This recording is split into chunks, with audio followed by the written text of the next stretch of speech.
Politique, environnement, santé. Sa polyvalence renforce ses compétences. Yasmine Abdel-Fadel. Je retrouve Mélina Funk pour parler du Met et les robes d'hier soir. Assez particulier comment le monde s'habille à ce gala-là. Oui, Yasmine, alors justement, sur les réseaux sociaux, il y a eu pas mal de parallèles qui ont été faits un petit peu avec Hunger Games, les films, les jeux de la faim, parce qu'il y a ce côté toujours un petit peu extravagant. Hier, le thème, c'était Sleeping Beauties, Reawakening Fashion, et puis c'était aussi The Garden of Time, donc on a vu beaucoup de fleurs, on a vu aussi beaucoup de tenues qui sont sorties des archives des grands créateurs. Donc c'était un petit peu, ce mélange, c'était très éthériel. Il y avait beaucoup de fées, il y avait beaucoup de petits reflets. C'était aussi bizarre. Je voyais Lana Del Rey, là, elle portait littéralement un arbre sur elle. Là. Il y avait des branches qui sortaient de partout. Oui, c'est un look McQueen assez rétro. Donc justement, on a vu un petit peu des grands classiques de certains designers qui ont été remis un petit peu au goût du jour.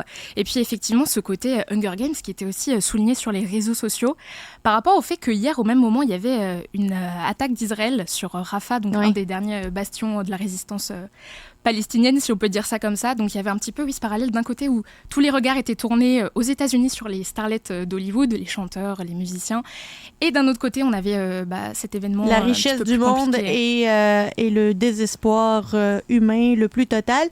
Il y a aussi cette controverse quant à la taille de Kim Kardashian qui fait peut-être la grosseur de mes deux...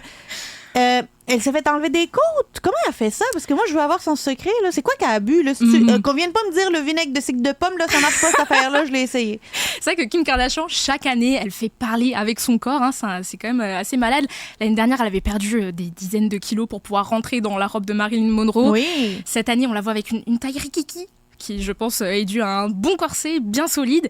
Et puis, on l'a vu aussi avec un petit châle sur les épaules. Je sais pas si tu as vu ça.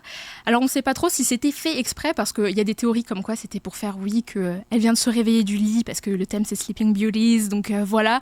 Ou si elle a eu un petit dysfonctionnement de robe et qu'elle a dû cacher ça au dernier moment. Parce que c'est ce qui s'était passé l'année dernière avec la robe de Marilyn Monroe. Ça s'était déchiré derrière, parce que malgré le poids qu'elle avait perdu, elle rentrait toujours pas dans la robe. Donc, elle a dû mettre un petit châle sur les épaules pour cacher la fissure de derrière. Et c'est ce qui s'est passé l'année dernière. Est-ce que c'est de nouveau le cas cette année? Bon, pour l'instant, on ne sait pas trop. Mais on sait qu'elle a elle a un corset, un méchant corset. Là. Oui. Elle porte pas les Skims là, qu'elle vend ici. Là. C'est pas les Skims qu'elle nous vend, nous, là, qu'on va acheter ça à coût de centaines de dollars. Là. Elle a quelque chose de plus sérieux que ça, là, parce que ça n'a aucune allure d'avoir des hanches aussi énormes et à rien manger depuis 15 jours, là, c'est sûr. Oui, c'est clair. Et puis, on se dit, vraiment, les célébrités, elles vont à certaines mesures pour pouvoir rentrer dans leur robe. Parce que, par exemple, il y avait la chanteuse Tyla, qui vient d'Afrique du Sud, qui avait une robe tellement serrée, elle était habillée un peu comme du sable. Elle était habillée en sable, je sais pas comment te le dire autrement, en sablier. Et puis, pour monter les marches, en fait, du Met Gala, elle a dû être portée. Levée. Levée par ses assistants. Oui, exactement. Elle pouvait pas en fait plier les genoux, elle pouvait pas s'asseoir. Alors on se pose la question parce qu'en fait, une fois que les célébrités ont fini de monter ces escaliers du Met Gala où on voit toutes les photos, le tapis rouge, etc.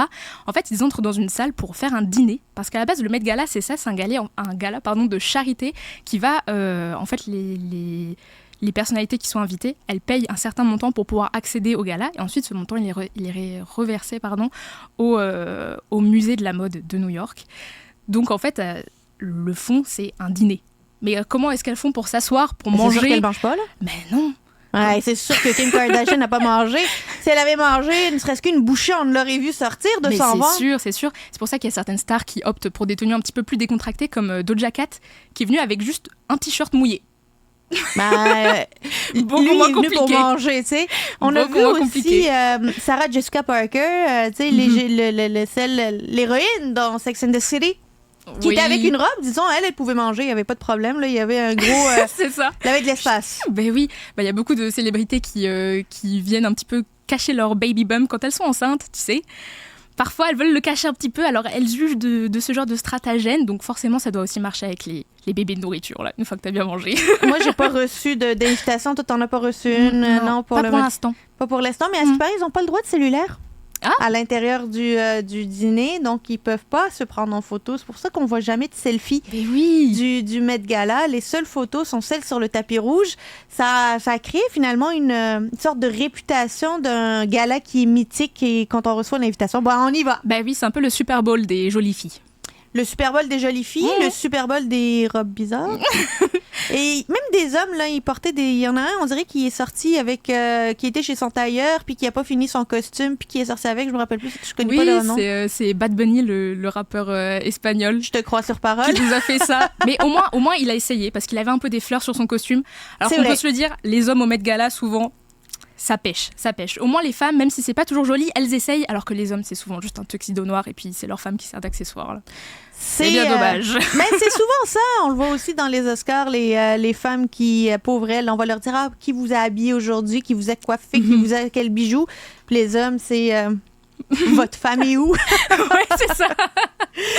Merci beaucoup. Merci pour cette revue vestimentaire du Met Gala et de cette ambiance. J'ai hâte qu'un jour on m'invite. Là, je vais aller essayer de me trouver un corset parce que visiblement c'est obligatoire.